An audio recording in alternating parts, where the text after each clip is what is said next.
Hey y'all, it's Ella. Today I'm going to show you how I wash my hair.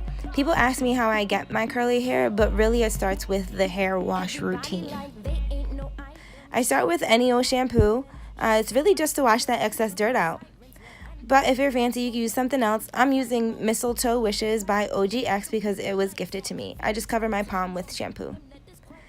Then I just apply a bit of water in order to lather. I work it through all of my scalp and amongst my edges, especially if you got a little edge control or whatever. And if you're using mousse or gel, you want to make sure that you really scrub all of that out. If you really start with this squeaky clean base, you'll be better off with your hairstyle. For my second wash, I upgrade a little bit and I use Monate's Intense Repair.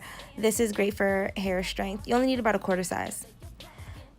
I work this through my hair and it's super concentrated, so you don't need really that much shampoo.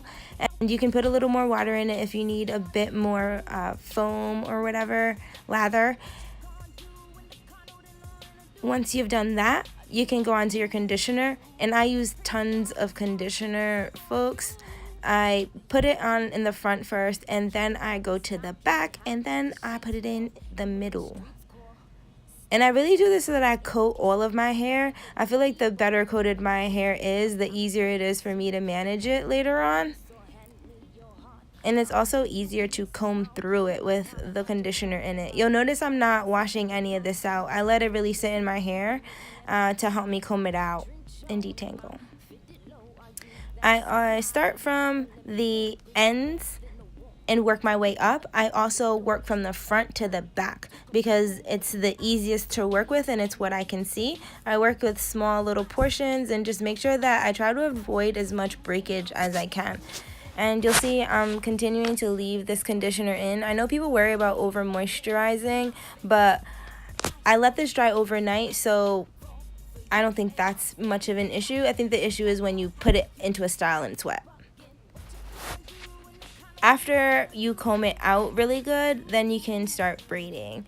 I like to braid my hair overnight, otherwise it gets tangled, so I don't like to leave loose hair out. I also don't like to do like bantu knots and stuff because they're really to sleep with. So I usually put in like 2 braids if I'm being really lazy, or I do more braids if I want my curl pattern to be tighter. You'll see whatever is stretched out or flat when you do your braid is going to be flat when you take the braid out. So if you want the curls to be closer to your scalp, then you might want to do a whole ton of braids, as many as you can.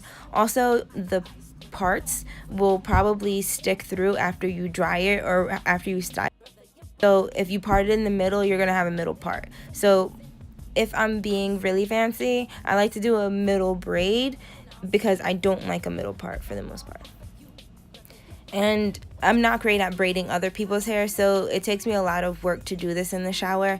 I move around to whatever's most comfortable for me. As I said, this is my overnight or vacation hairstyle when I'm not trying to play with nobody and I don't have time.